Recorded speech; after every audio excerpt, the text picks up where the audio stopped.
Well, hey, Molly, thank you so much for joining us for this fun Zoom interview. Um, I wanted you to just quickly introduce yourself so our viewers can understand who you are and your company and how you help elder law and estate planning attorneys. Yes, thank you for having me. I'm so excited to be here today. My name is Molly McGrath, and I have am a co-founder of a company called Hiring and Empowering Solutions, and I've been serving in the estate planning and elder law space by and large since 1997.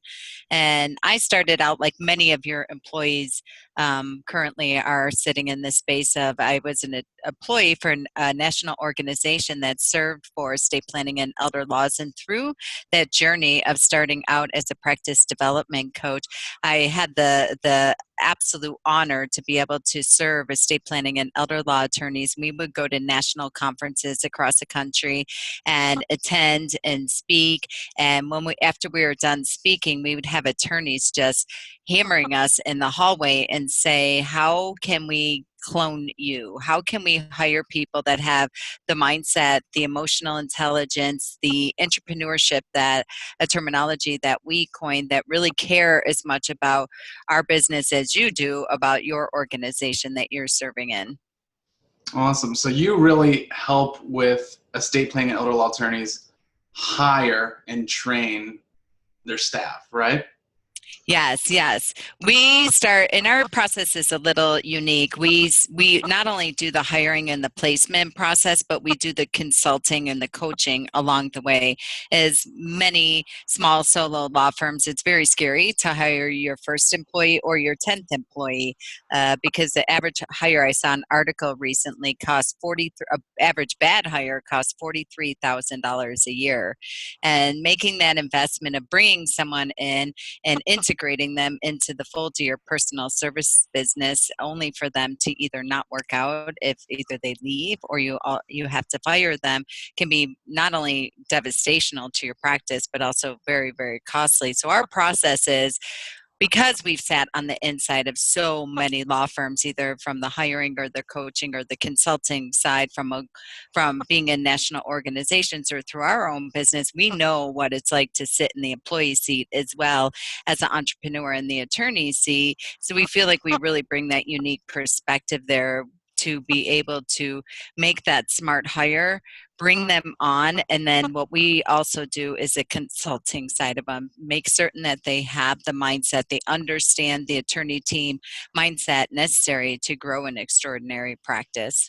Yeah, and one of the things that we always see, because we're working with small and solo practices most of the time as well, um, some of the law firms are real fresh, right? And so basically it's the attorney doing everything, right? And they might have like a receptionist, like a Ruby receptionist or something like that, to take calls.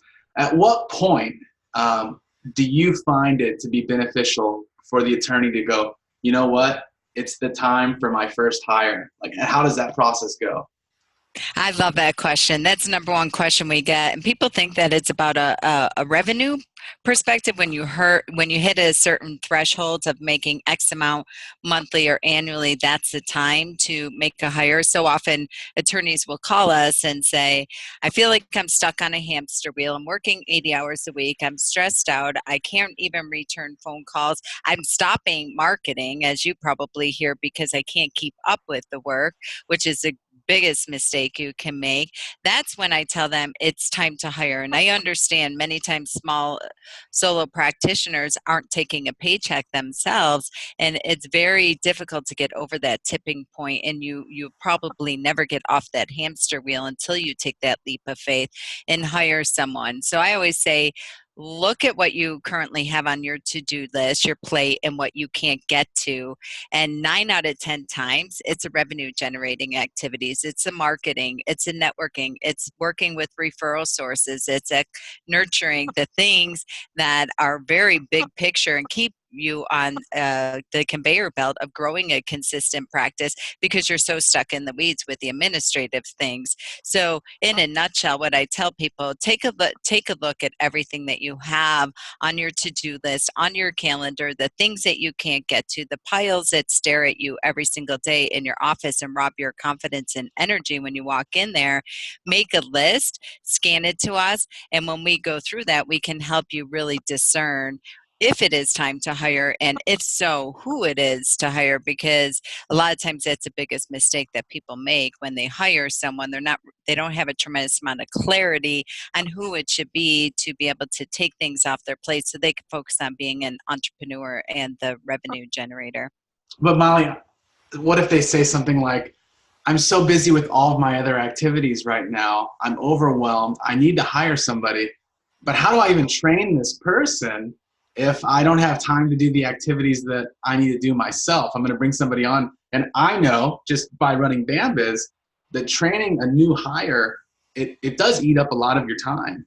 Mm, yes, I love that question because it very, in my perspective, it's very simplistic. So number one, the beauty of that is what we do after you hire that new person, we sit you down on a 1 hour, 30-day goal setting call and chunk out exactly what you want. That if you were my number one question I ask is, when we're sitting here 30 days from now, what would make you absolutely over the moon and delighted that you have a return on investment on this new employee, of them sitting here, if they accomplish the following without you having to train them, what would it look like? Because the beauty is that, especially in the estate planning and elder law firm and all the amazing organizations out there, there's so many resources that you can delegate that training. So I always start there first of seeing where can we pull in reinforcements to support you with the training, number one. Number two, a very simplistic way to train someone is have them shadow you for 1 solid week. Sit in every client meeting, every marketing meeting, every teleconference that you're in, when you're doing work and sitting at your desk.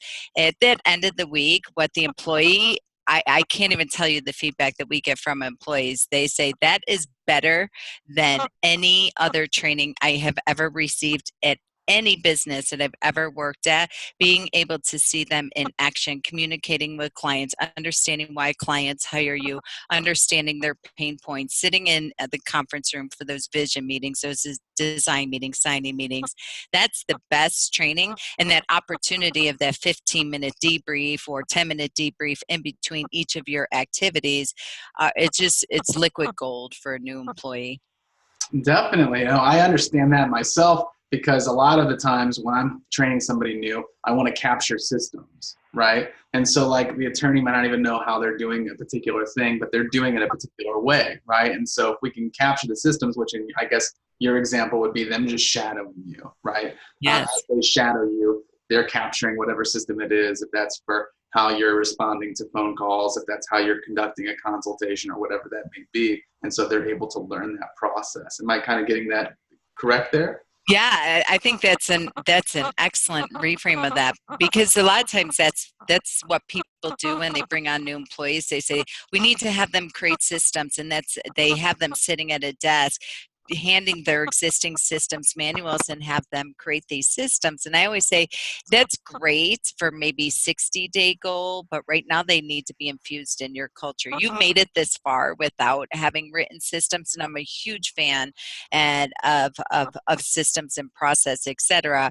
But one small step at a time. If you can communicate with them and say, do you see how I do this? Did you see how I opened the file? This is where it was introduction. Did you see when the client stepped in here?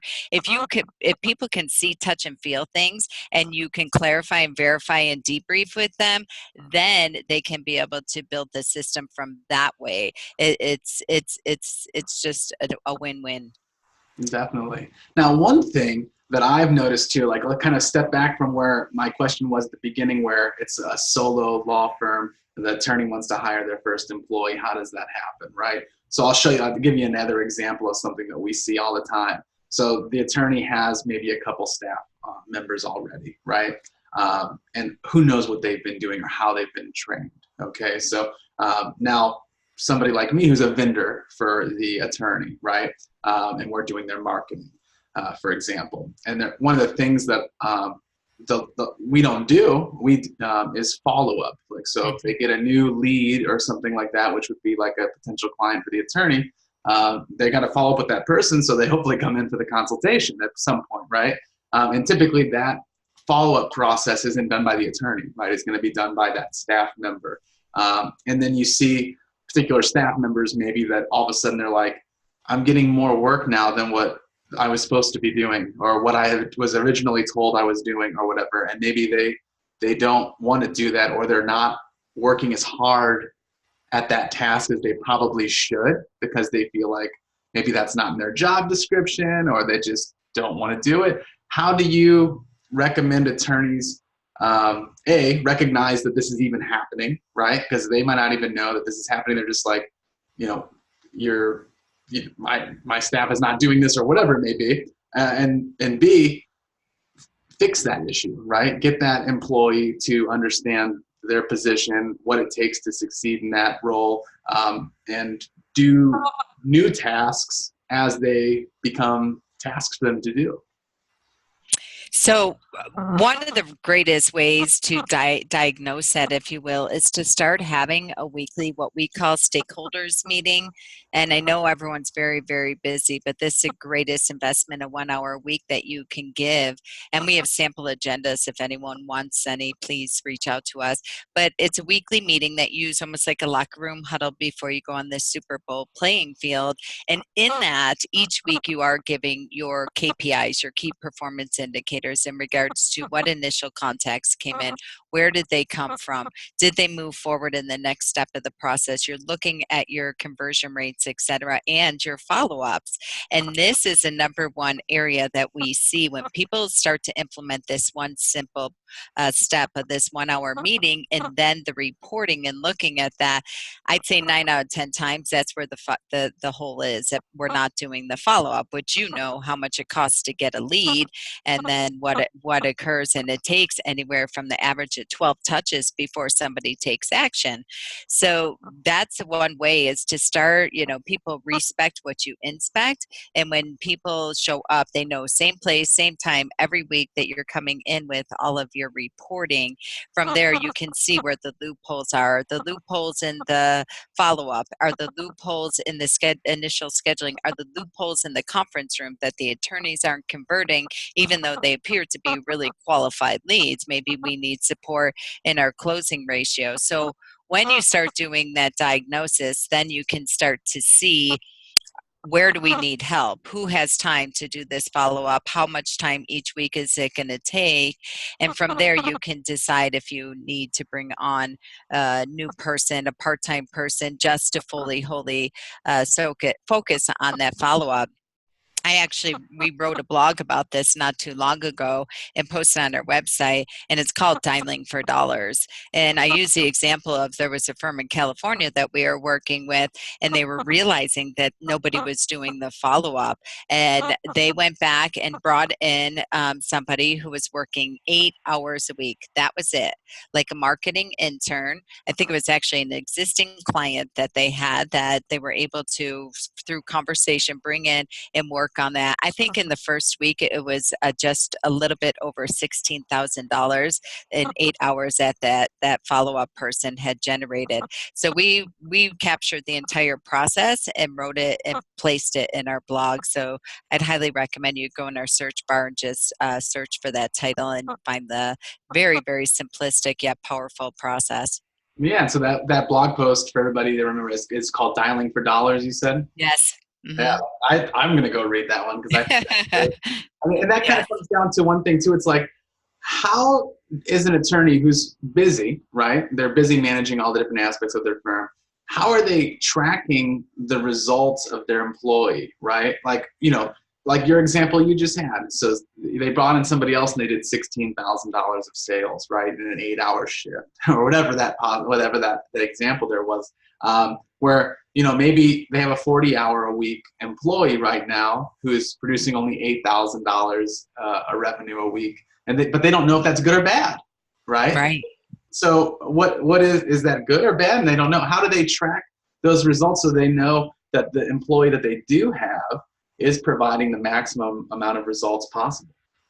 I love that question because so often on the flip side of that, I will hear from the employees also say, I have no control over money. I have no control over process. I'm quote unquote just a receptionist. I have no control. My job's just to answer the phone, which we all know that's your sales force. So through that weekly stakeholders meeting, part of that agenda is each person identifying their top threes for the week, their top three goals that directly impact revenue and your ultimate goal. Now, this is two sneaky things about this. A lot of times attorneys don't want to share the actual revenue goal with their employees. And honestly, the employees sometimes are okay with that because they don't want the pressure, because then they start worrying about money as well. So I say, so go your calendar, so go your cash flow. So make your goals about your appointments, the number of initial meetings you need, which are your sales meeting, what your conversion rate needs to be, etc. So when you share the overall vision, which a lot of small law firms don't do with their employees, if you haven't sat down and scheduled a strategic retreat with your law firm, I highly recommend that you do, to communicate what our North Star is. Is our North Star 10 plans a week or 10 plans a month? Whatever it is it that we want our conversion rate to be at 73%, or do we want our conversion rate to be at 20% because it's by and large a retail practice? Whatever it might be, just communicating and identifying and getting very, very specific about that. Then you know each person, from right to the receptionist, she knows her goal is to fill that calendar with 10 sales meetings, 10 money meetings a week. That's very simplistic of how you can be able to track even just the receptionist. And same thing if it's paralegals, paraprofessionals, production people, that their goal is to get people in and out in 4 weeks so we can start the plan to close in 4 weeks. We know we need to have drafting done by Fridays and ready for the attorney to review by Mondays so we can keep it running like a well-oiled machine. Every single solitary person can be tracked from a place of efficiency, profitability, etc., but not until you as the attorney, you as an entrepreneur are very, very clear on what your North Star is, what your goal is. And that's where I see people, they're just, you get the calls all the day. We're not making money. We don't have leads, it's crisis. And when you say, well, what would be a home run for you? They're like, I don't know, money in the door. And you have to be really, really specific. Don't measure it based on the guy that you met at the conference and what they're doing. Whatever works for you based on what would make your monthly nut and your monthly revenue a success for you, and your conversion rates. And if you don't, you can find out very quickly within 30 days. So when you put these targets in place for your employees, and what do you find is the best method for incentivizing the employees? Is it just you're going to keep your salary, you're going to get a paycheck from us if you hit these things? If you don't hit these things, we're going to have a discussion about that? Or are you going to say, well, yeah, do you maybe recommend something like maybe how I would do it, where you're giving them like a base and then you're incentivizing them on appointments generated, on calls done, on sales brought in, or however that may be? Yes, that's my favorite question. I can't tell you how many attorneys when they call in and say we need to hire someone, we say talk to us about your bonus structure, and they'll say, well, their bonus is a paycheck. They should be just grateful to have a job. And I say, oh, those days are so over, especially with the unemployment rate so low. But an incentive-based compensation plan, I am a huge fan of a firm-wide one versus individual performance. We don't want to create competition within. There can be some level of independent performance plans as well. But when the team comes up with in that strategic retreat that I talked about earlier, a lot of times people will put that as a big chunk of their agenda at the end to say, okay, guys, let's create a bonus. So we know that our goal is to deliver 10 plans a month, and I'm being very simplistic here, and to have them in and out within 4 weeks, 5 weeks, 6 weeks, whatever it might be, and to have funding done in 90 days, whatever it might be, and you outline that, and then you say to the team, what would be a bonus? What would make it a home run for all of you? And the team has to be involved in creating that. I don't care if it's one employee or two employees.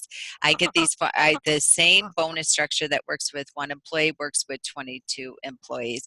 Because 9 out of 10 times, these are the types of incentive-based compensation that the team comes up with. If we get all this done, that we could take between Christmas and New Year's off and get paid. If we get all of this done, then we can have summer hours and close at noon on Friday. It's not always about money. Quite often I find out it's in this day and age when there's all this buzz about work-life balance and self-care and all that, it's more so about time, especially when you have young children, etc., during summer and Christmas vacations. So I recommend highly, and we have a sample incentive-based compensation plan too that we can share with you all, that you make it firm wide and you let them be involved in the creation, because 9 out of 10 times they will come up with something way more powerful, but not necessarily a heavy hit on the bank account, so to speak, each week or month. And it's something that they're excited about. So if Susie's gone for a week or it has an accident and doesn't come in and can't answer the phone, you better believe that so-and-so is going to stay on top of that follow-up, because it's going to impact their bonus. I like that a lot. And coming from my side of it, I would typically look into like, commissions or bonus structure. But you're right, definitely. People value other things now, like their time. And I know even like some companies, like you said, have a summer schedule and they love it. So Yeah. that's an easy one to say, hey, we do this, we hit these goals, and you get Fridays off or Fridays half day or whatever that may be. And they're like, wow, I can spend that time with my family. And there's unlimited value to that, right? Yeah, and that, I would say that's actually, Jim, one of the most common ones. So many firms that are coming to mind right now that I'm working with, they close at noon every Friday from Memorial Day until Labor Day, and they came up with that bonus a while ago.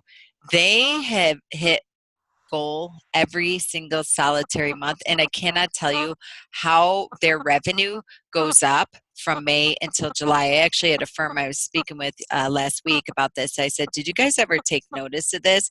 Because attorneys typically are like, oh my gosh, I'm going to lose X amount of hours of production per employee. I'm like, no, no, no, no. I mean, you've seen all the articles about 4-hour work week or 4-day work weeks, etc. And the model works. People will probably get 60 hours worth of work done with that type of, because they have an incentive come 12 o'clock on Friday. Yes, I definitely agree with that. That's one of the things when I structured my business, I was like, I'm going to structure it for Fridays off, right? And so my team is working Fridays, but I don't want to work Fridays, right? And I think a lot of attorneys are doing the same type of thing, like they're structuring, if they can plan their firm the right way, to run on a limited schedule, but be more productive when they're working, and so that's a great idea that attorneys should be thinking about when they're making these plans with their employees, or even if they're not quite there yet, like, I need to be structuring my business so that it can run like this. Yes, yeah. I always tell people that if you don't stay focused to your time template throughout the week, then you have to come in on Friday. You have to tell your kids you're not taking them to the pool. You have to, what have you. And it's just incredible. I don't work Fridays either. I haven't for about 10 years now.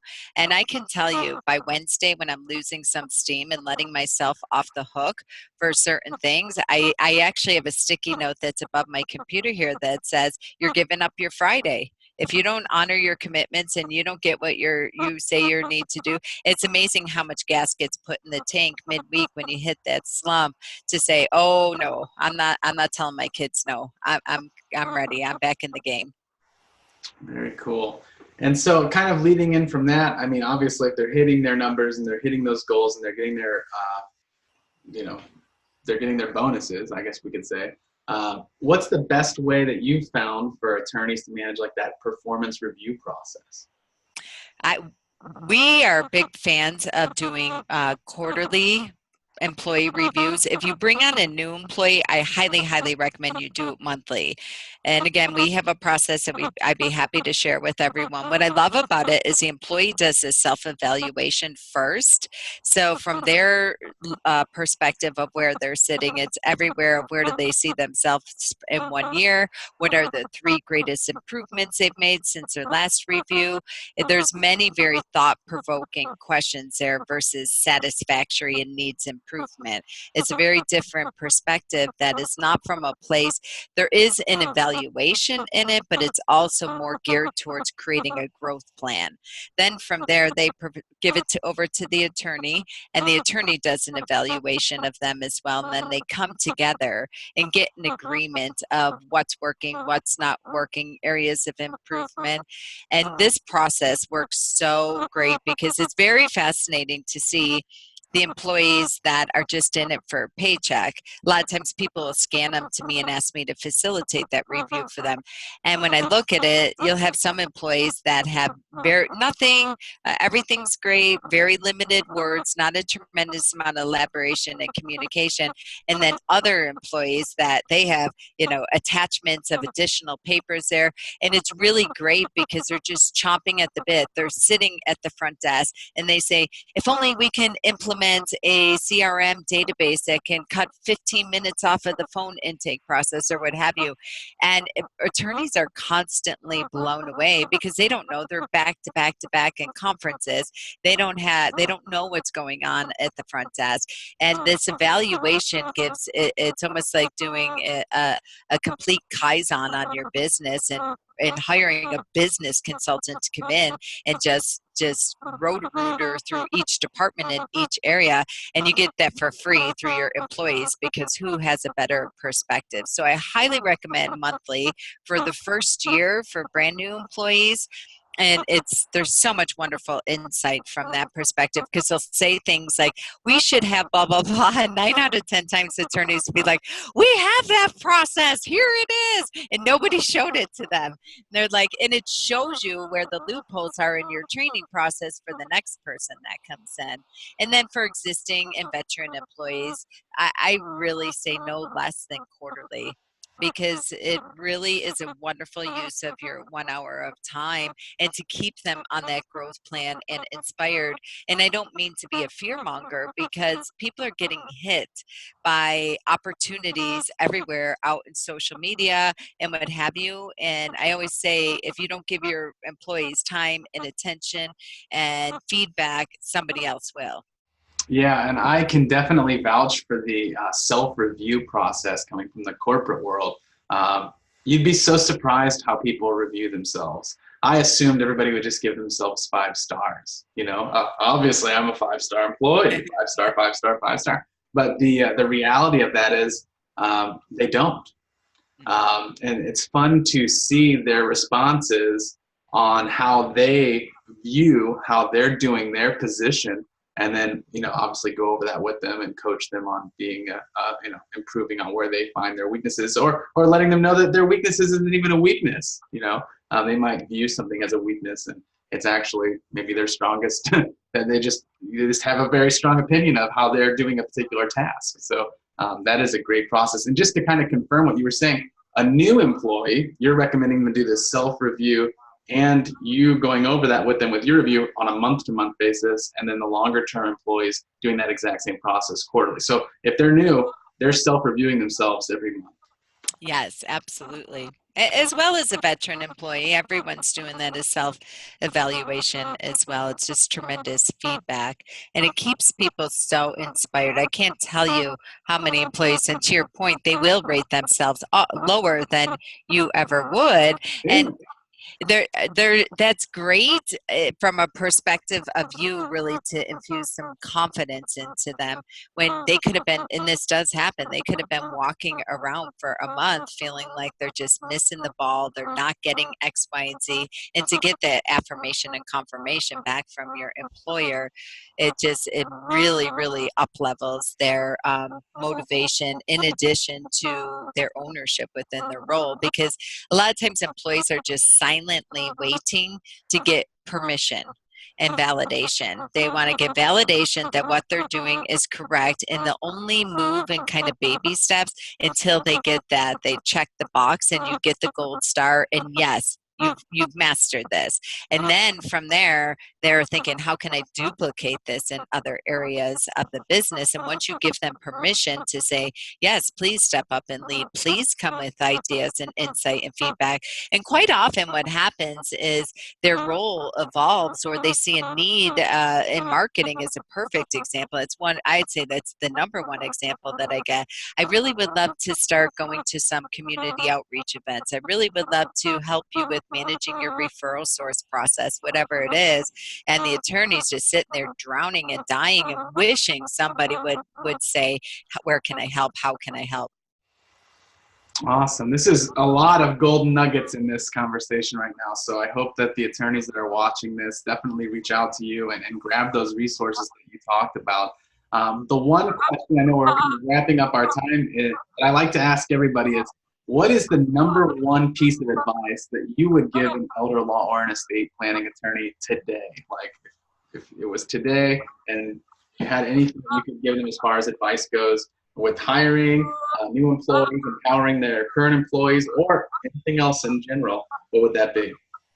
I would say the number one advice that I hear from attorneys, especially coming into national organizations, whether they're hanging their shingle or open up their fourth office, is that we all know there's no other lonelier place than being an entrepreneur and being a solo and being a small business owner. So what I would say is don't go it alone. Don't even try to go it alone. So right now, if you are an employee listening to this, or an entrepreneur or a solo, whatever it might be, and you are not involved in some type of coaching program or having a place, a sounding board for you in regards to everything around your people, process, profit, marketing, what have you, it's the greatest investment that you can make in your business. I love the estate planning and elder law industry because they are so abundant.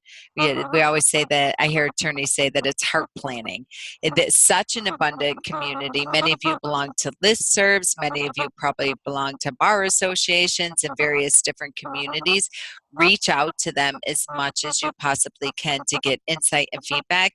I always say it's easier to edit than create. Somebody has trailblazed what you're going through on some path. So reach out to your colleagues, reach out to your communities. A lot of times people say, well, I don't want to do that. I don't want to look stupid. I should know this. I'll just figure it out.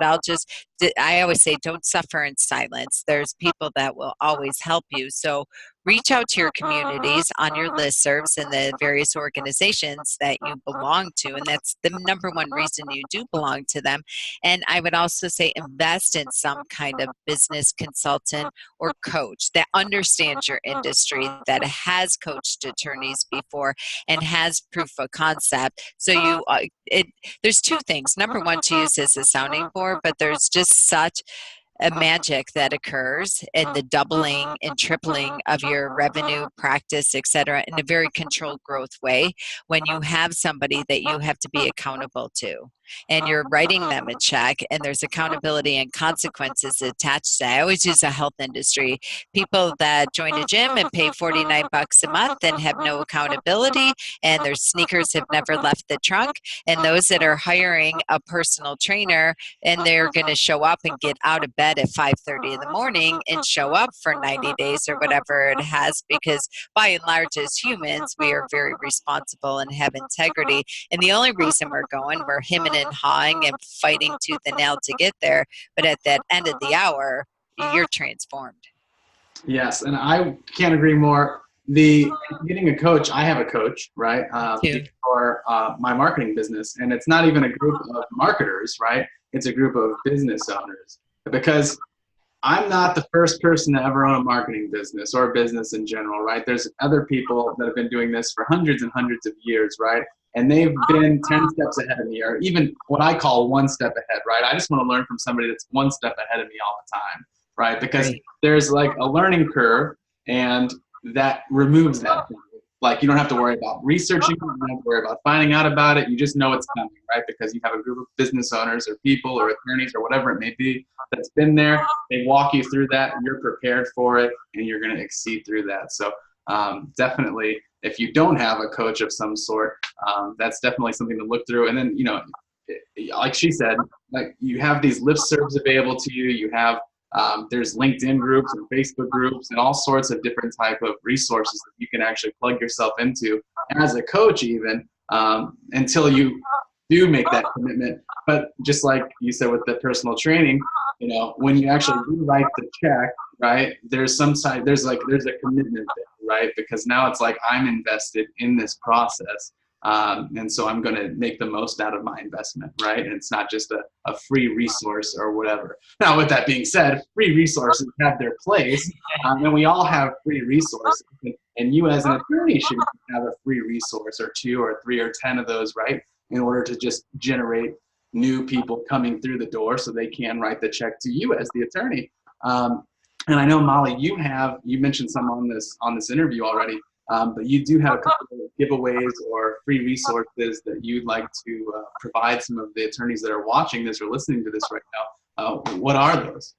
Yes, absolutely. If you go to our website, hiringandempowering.com, you can join our blog. There's a tab up there on the navigation bar. We are constantly doing videos, tips and techniques such as this. We have a weekly podcast that we interview other successful attorneys and what's working, what's not working, and what value they can support you all with, and other people in the legal space and industry.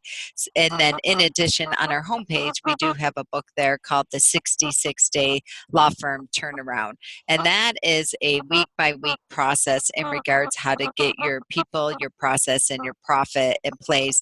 And it's truly a do-it-yourself program. And you can pick and choose in there. There's the incentive-based compensation plan sample. There's a weekly stakeholders meeting agenda that I spoke about. I believe the employee evaluation process, there's a sample in there, and just many, many different tips for your team to learn how to become what we call intrapreneurs in the entrepreneurs world, and how to protect your attorney's time, confidence, and calendar. Awesome. So you mentioned the website. Did you have an email or a phone number or anything like that that people could use to get in touch with you if they wanted to learn more?